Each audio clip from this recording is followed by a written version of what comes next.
Okay, and we're live, and I'm going to start letting people into the meeting. Okay, hello, hello, hello. Come on in. Hello, everybody. So nice to see you all. Hello. All right, so I am just going to give everyone a minute to arrive. I'm here with Daria. So excited to see your faces.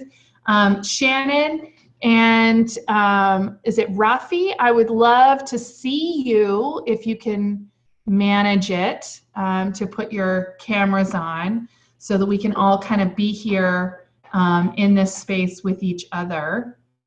So we'll give everybody a minute to arrive, take some tea.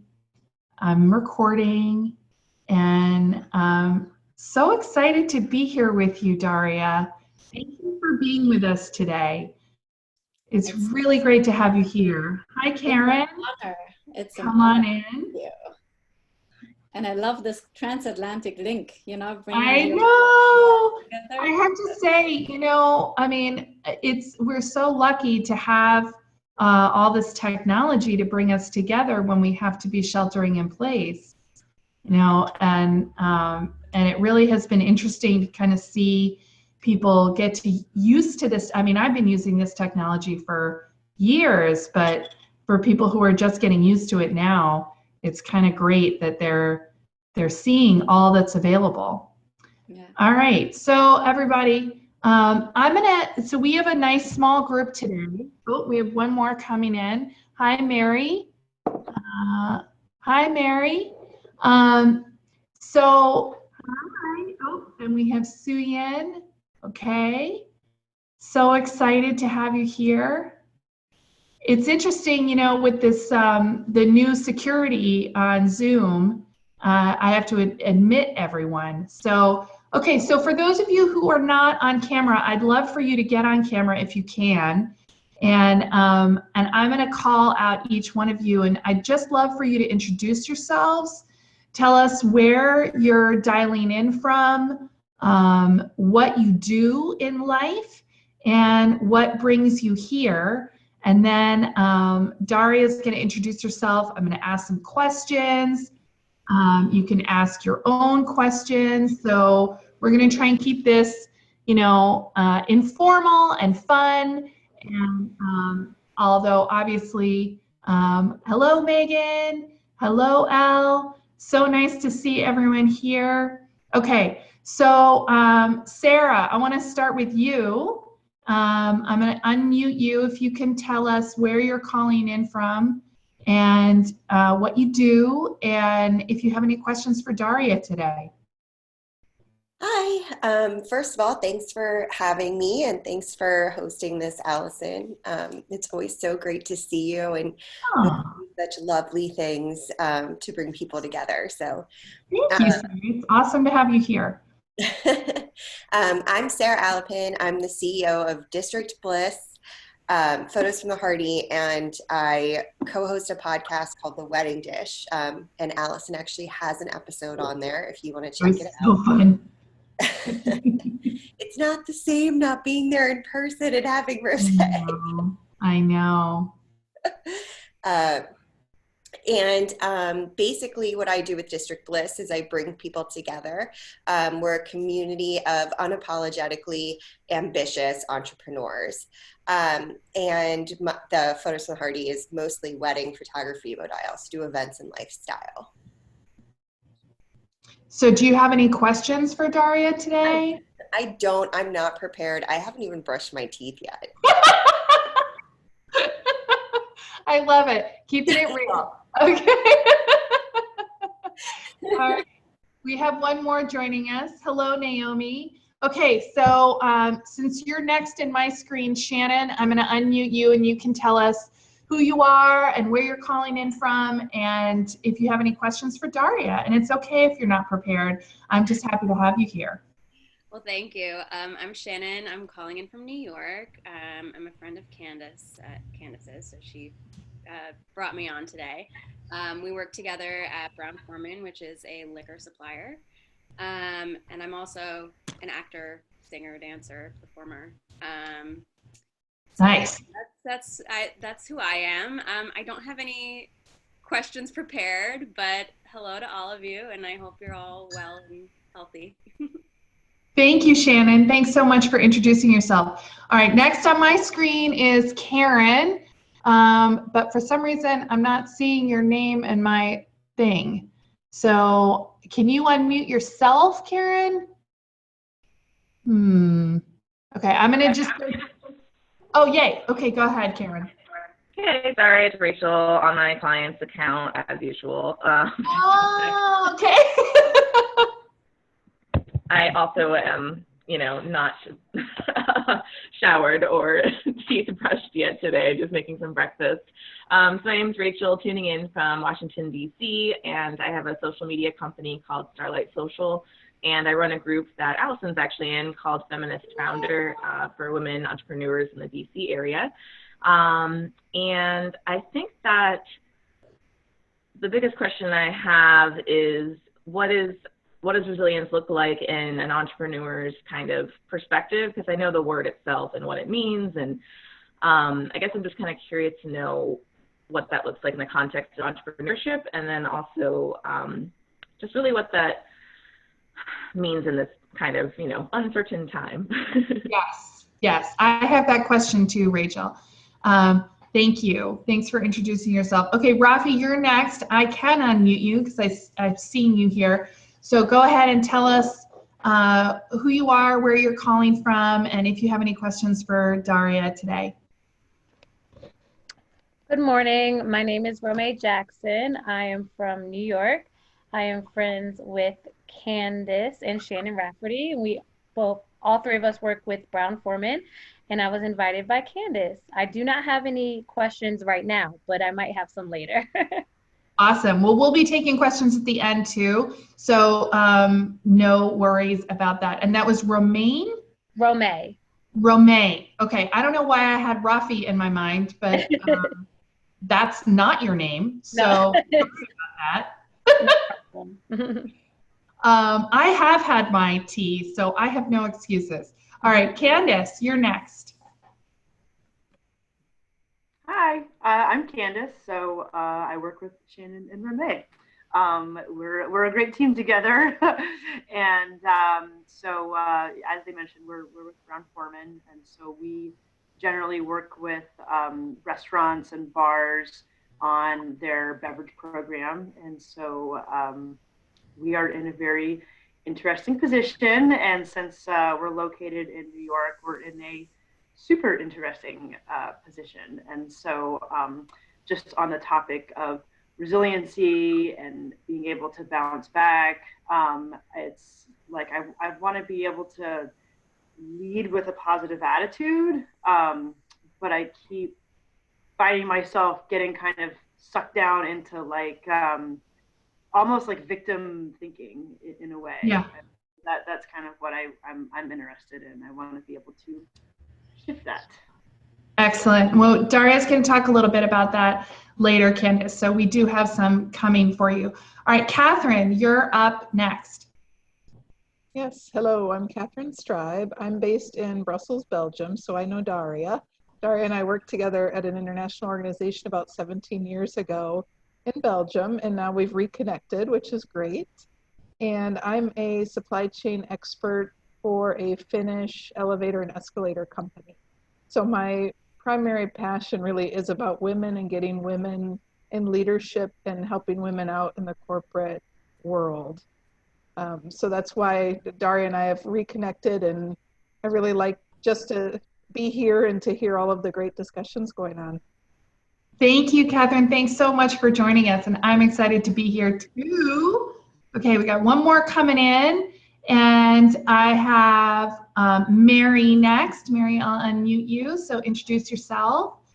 Hi, I'm Mary in Chicago. I'm also a coach, Daria, and I'm so excited to be here with you. I coach entrepreneurs for Good Picks, which is a technology company, and I also coach people for my own company, Houlihan Life Coaching. And my, I think that I dance between feeling like, wow, this is such a gift, this moment, because we're being invited into something. We're being invited into a lot of things, finding comfort in uncertainty, the gift of slowing down, whether, you know, involuntarily having to slow down. And I really would love to hear what you have been talking about as far as this moment and what the invitation is for us. So that's beautiful, Mary. Thank you so much for sharing that.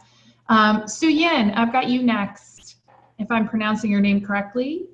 You do that very correct. And it's not easy because it's a Chinese name, but I am 100% Belgium. So I'm calling in from Brussels.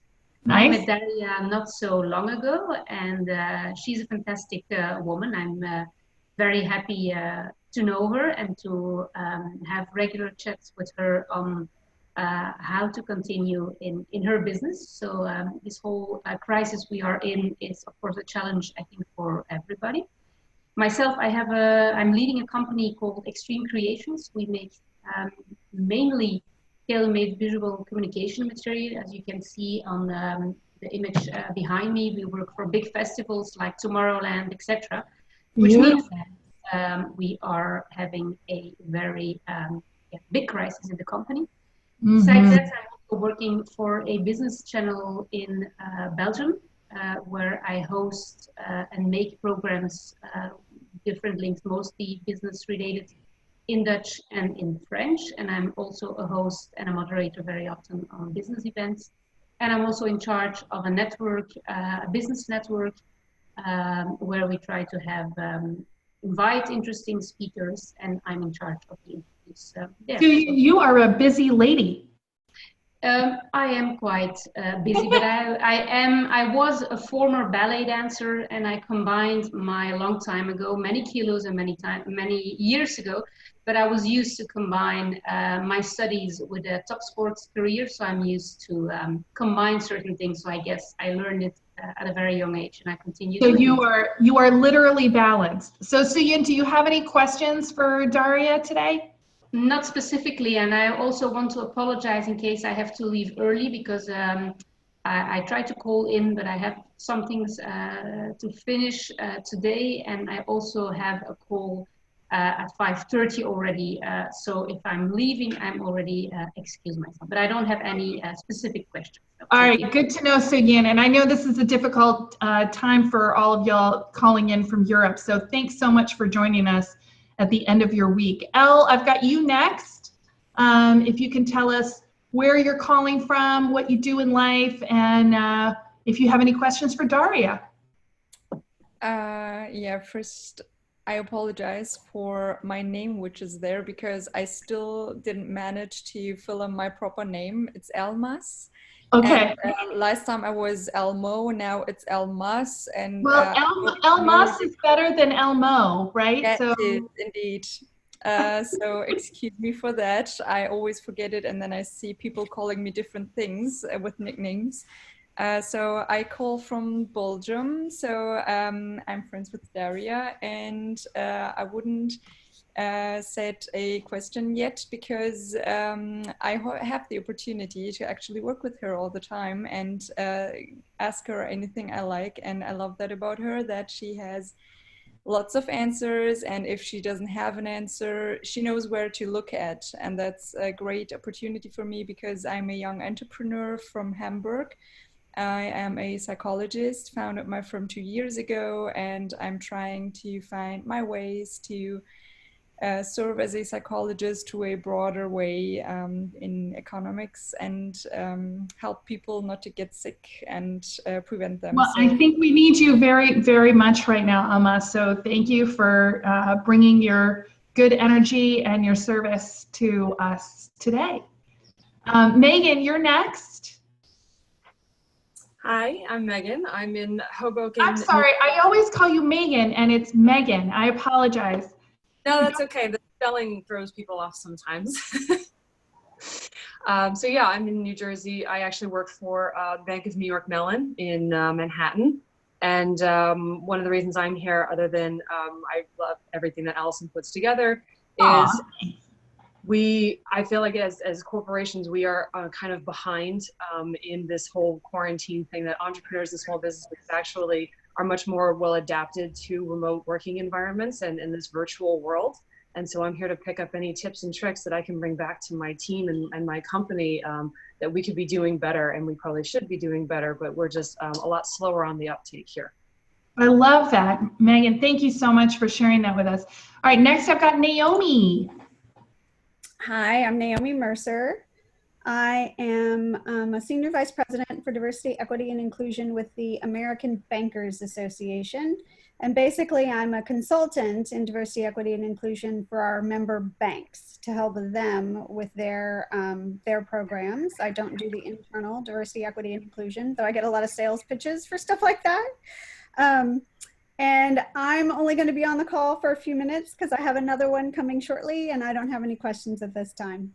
Thanks. Okay, we'll try and get through our introductions quickly so we can get into Daria for you, Naomi. And thank you for doing such important work. It's really so key to our society today that we have all perspectives. So thanks for that. Alex, you're next.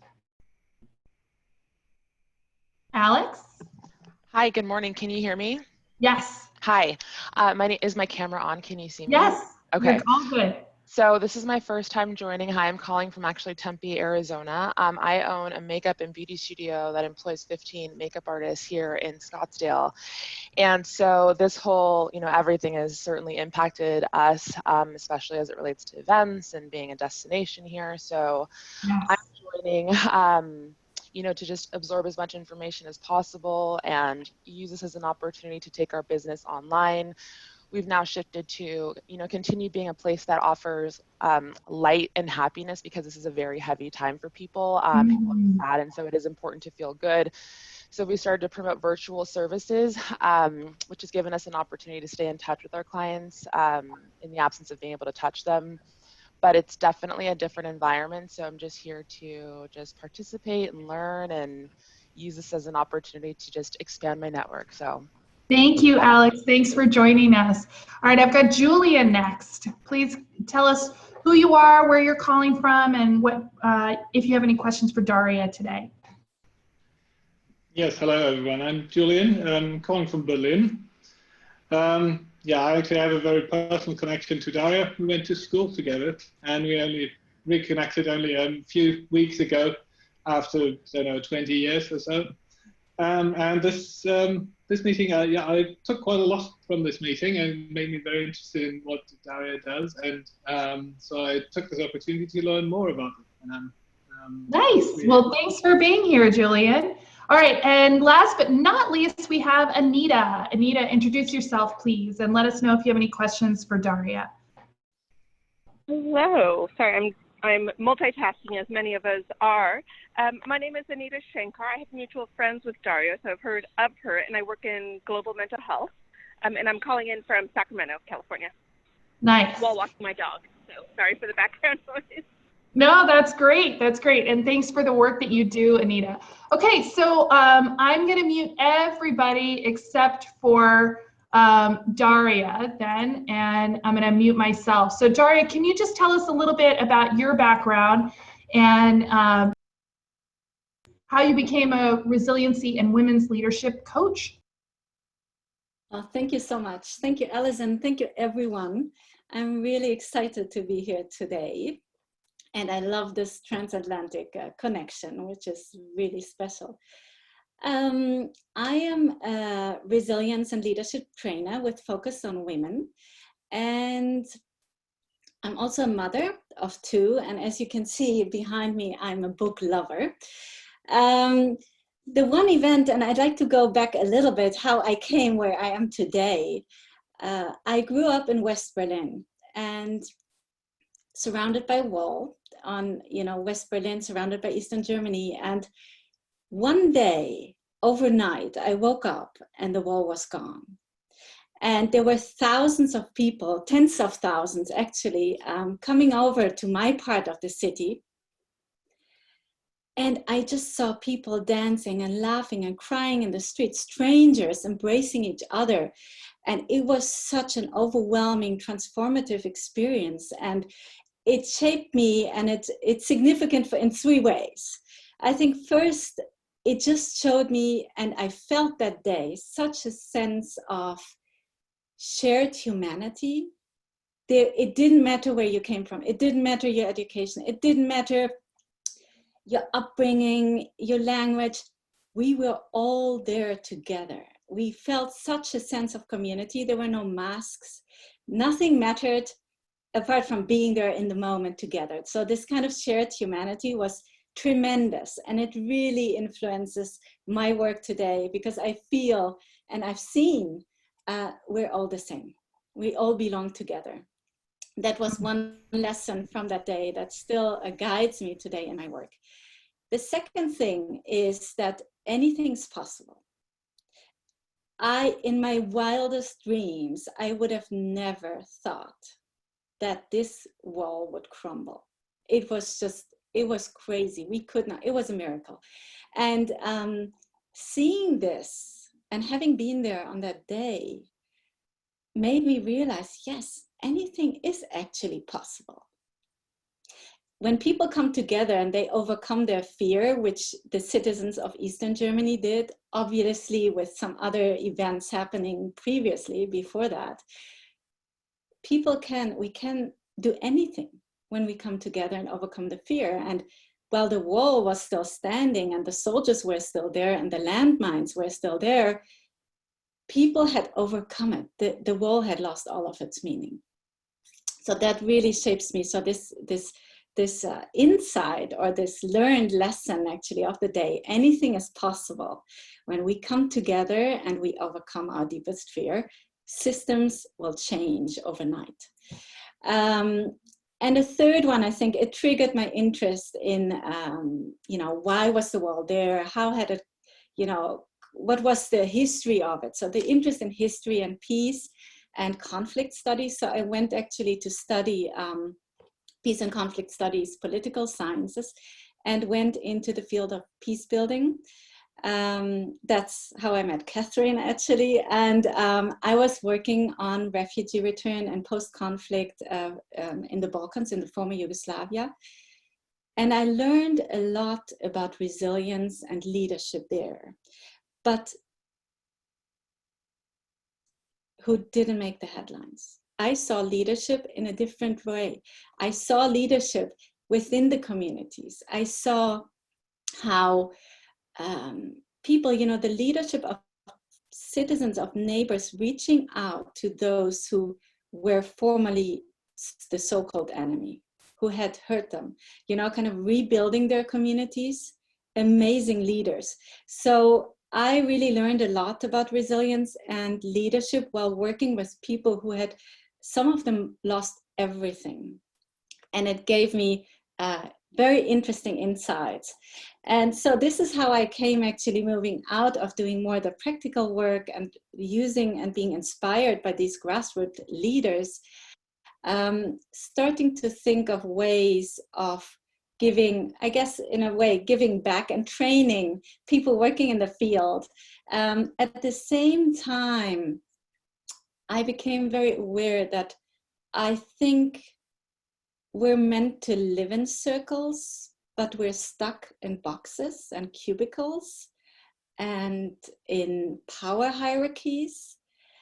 And I felt I want to integrate the circles. And when we are talking about circles, I think a lot of women are missing too, around the table in our circles, their voices, their stories.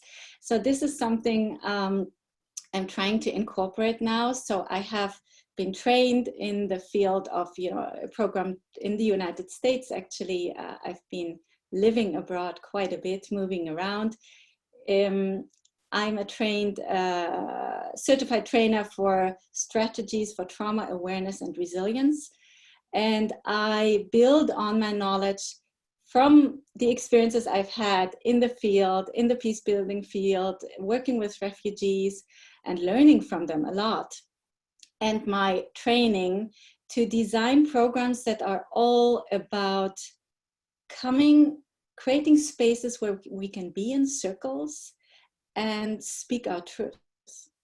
I think we need more of those spaces, and I see that the time is ripe for, having these spaces, having conversations that are meaningful, being who we really are. And I really enjoy that. I think it's really a great gift that I can do the work I'm doing. Oh, I love that. It's such a powerful story, Daria. And I'd like to think that we're creating a circle right now of people coming together and talking about this particular topic. And of course, all of your experience from your growing up, from seeing the wall come down. And I remember that day too. It was such an amazing day, but of course I wasn't there in person. And then your experience in the Balkans. I'm so excited to have you here to share your expertise with us. So I wanted to kind of ask you if there's one thing that you want to share with us today, because obviously, we're coming from all over the place. Some of you are in Belgium. I'm in Maryland, where the peak is about to come. We've got some people in New York who have just experienced their peak. The curve is flattening, but we're all sort of in this moment where we're kind of trying to figure out what's coming. We're settling a little bit into the new normal. And I feel like resiliency is so key for us right now. So if you could just talk a little bit about that, if there's one thing you want to share with us, if that's all we walk away with today, what would be that one thing? I mean, no pressure, right?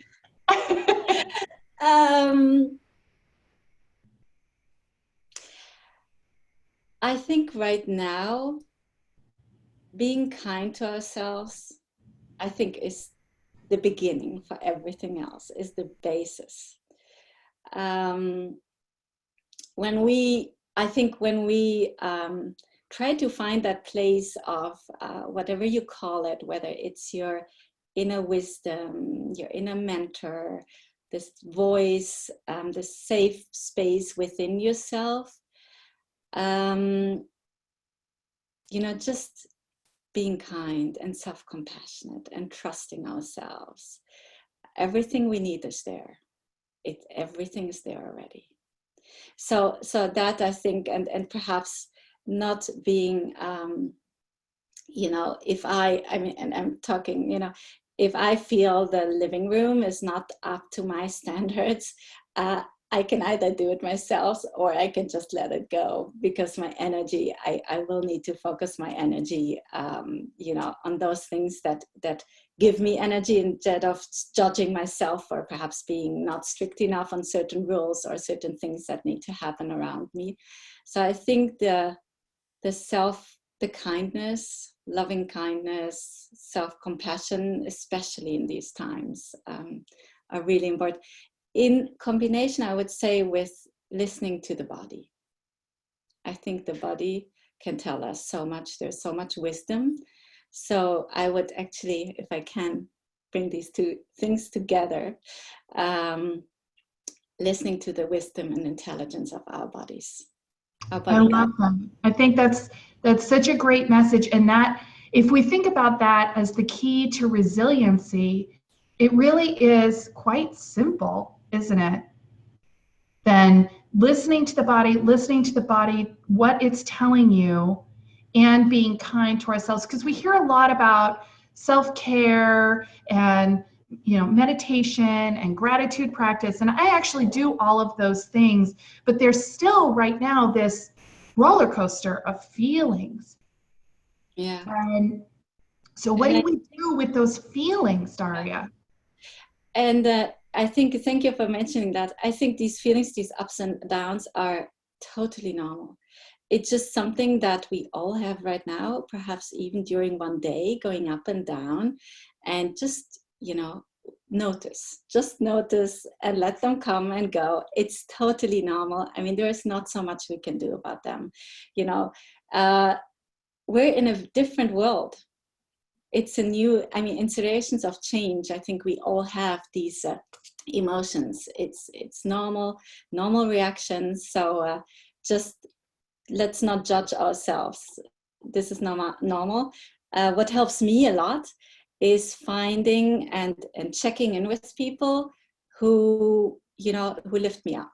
Like I have my little sisterhood circle that I check in, regularly. And those are people who lift me up, what I call strategic resilience. This is what is important for resilience, having that social network of people who want to see you shine. And that I love that, Daria. That's so great. I love that my group chat with my friends is now my strategic resilience circle. It sounds very, very fabulous. I wanted to ask you another question, which is about how we're showing up in this moment. And I want to be mindful of time. We've got about 15 minutes left. I want to make sure we get to people's questions. But this, to me, is the crux of what makes you so special, because I do feel this sort of call to be kind and to listen to my body and to understand that I'm homeschooling my children. I'm trying to keep my business alive. Like it's enough, right? But at the same time, I feel this call to serve in a greater way. And I'm wondering about that. Like, is it enough, but is it enough to be kind to ourselves? Or how do we heed that call? What is that call? I know you've got strong feelings about this. So I want you to share with us, what is this moment asking of us? Thank you, Allison. I think this is a really important question. I think leadership starts with taking care of ourselves, but it doesn't end there. It is also means to step out and to become visible and to share our truth and to speak up. And I think for us women, at least, I think there is this one emotion, which is anger, anger in situations of injustice. And I think that with this crisis, it's like a magnifying glass. It shows us, it points out, it highlights what the tasks that are still ahead of us. So in a sense, I think it also offers us an opportunity to change to transform, not only to change, to transform. So I think having that sense, it's okay to feel the anger if it's the creative anger that pushes us towards action. And that's the leadership that I think we need to see. I think we need more women to speak their truth. I think we are the leaders we've been waiting for. And I think the time is ripe to step up. Oh, yay. Okay. I love that. That just gave me chills. I was thinking as you were talking, here in the United States, we have had a huge wave of women stepping up. We had the Women's March, which of course happened all over the world. And that was the biggest demonstration ever. And I participated in it when I was still in the Netherlands at that time. And I went and I had my bullhorn in Amsterdam.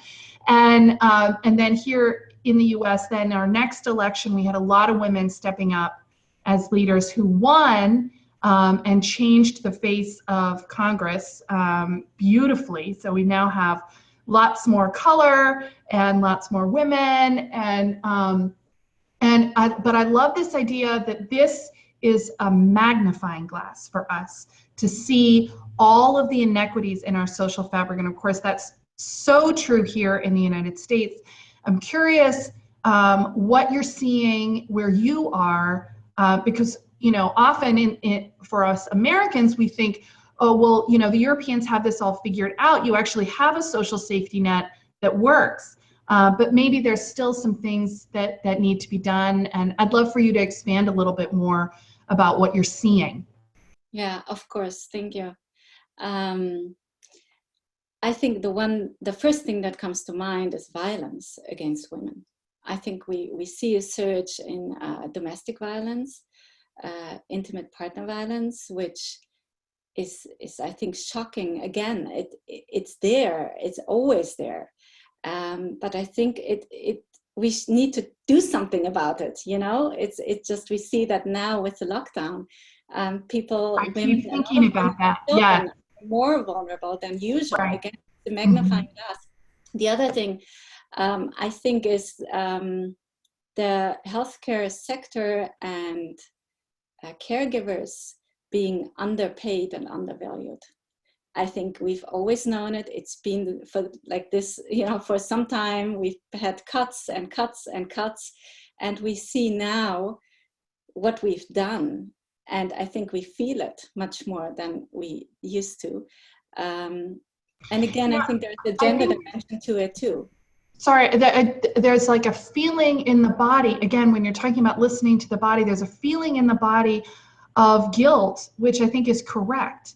You know, guilt informs us when we've done something wrong. And when we see people who are on the front lines, who are at the same time facing less pay and they're having to serve, it is unconscionable.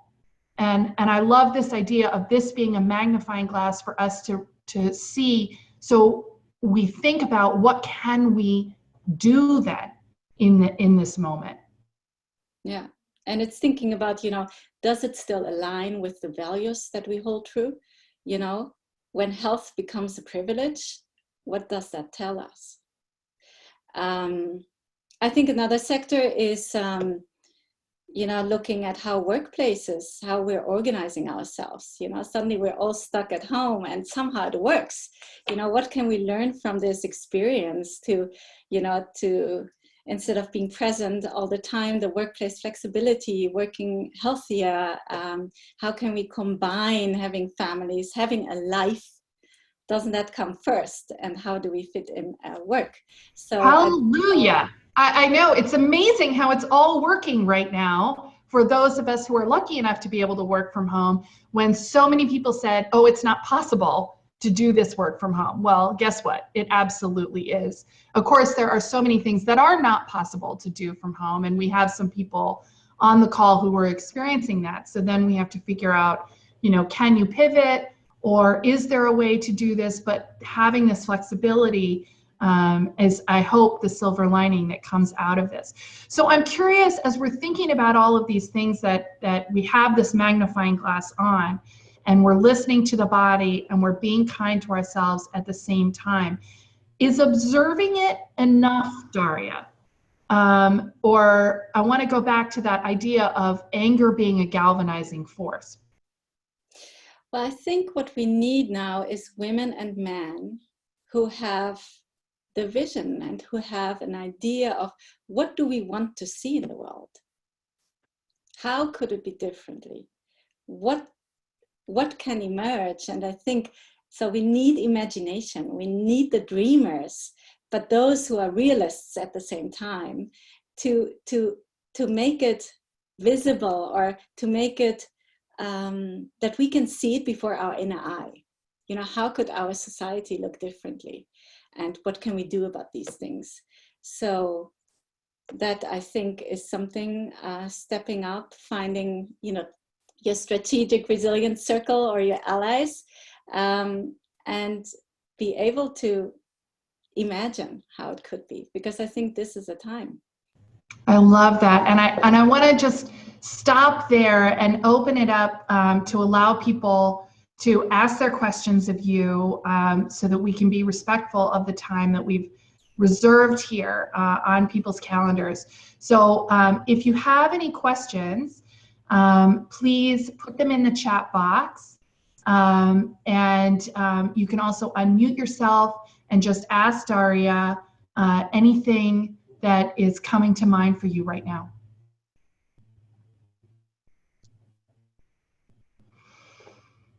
We've wowed everyone with your brilliance. I know that these are heavy topics and this is a lot to think about. So I see Mary was raised. Excellent. Mary, go ahead. Yeah, Daria, thank you so much. This has just been such a gift. I feel like I want answers all the time. Like, I love visioning and getting in my imagination and asking myself, what am I being invited into in this moment? And then the next minute, I'm like, I want to know all of it right now. Like, I want to know what's going to happen. I want to know everyone's going to be okay. I want to know that there's like gold at the end of this rainbow or whatever. So how do you deal with that, like that tug of war in yourself? That's like, one side is like, I'm really finding space and peace right now. And then the other part is like, I want all the answers right now. Yeah, it's a good question. Thank you. It's, I think, this tension and the discomfort that's part of the deal. I think there's nothing we can do.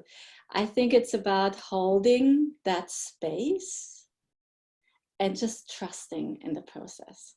Mm-hmm. I think there is no answer. I mean, these are times of change, but I think, to me, what helps me is I truly believe everything we need is there already. Sometimes we don't see it.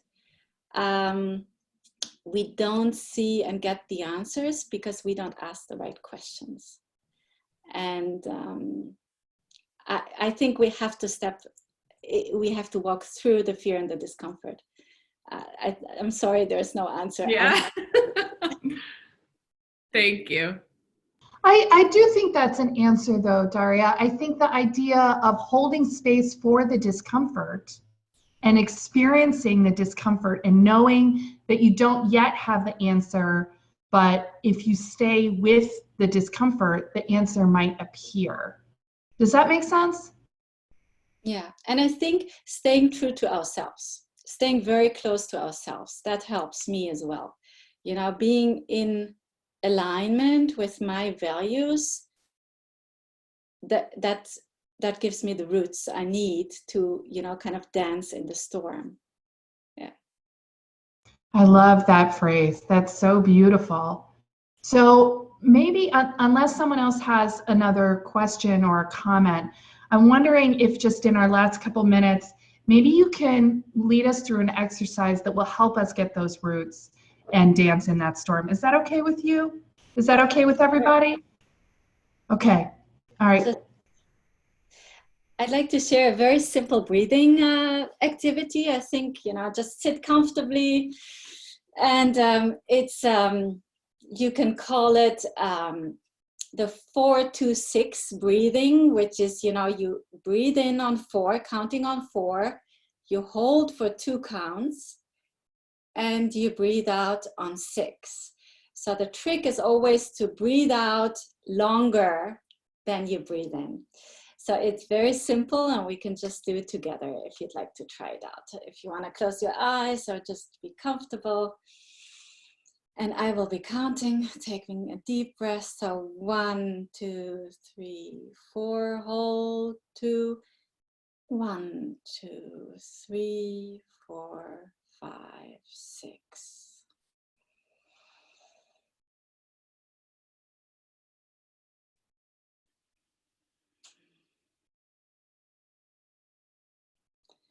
And if you do it about 3 or 4 times, it can really calm your system down, releases, you know, stress. Do it even before going to sleep. You know, if you start yawning, that's a good sign you have more oxygen energy. Just try for yourself. Very simple, but very useful and effective. That's an excellent reminder, Daria. So when we're feeling that discomfort, we can do the breathing and just bring ourselves into the moment and remember that we don't have all the answers, but that we can stay in that moment of discomfort and call on our imagination to find those answers. And that's what resiliency is, right? Yes. Yeah. I think all right. Oh, so good. Thank you all for joining us today. I'm going to just put in the chat box where you can find Daria on LinkedIn or at her website. And of course, you can find me on LinkedIn, Twitter, Instagram, Pinterest, and at dailyoutfit.com.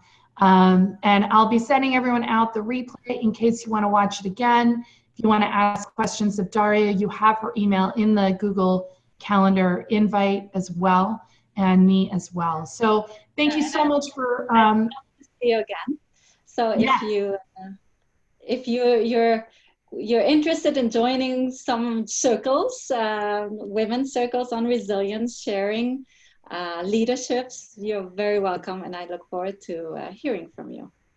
Oh, thank you so much, Daria, for being here with us today. And thanks everyone for showing up live.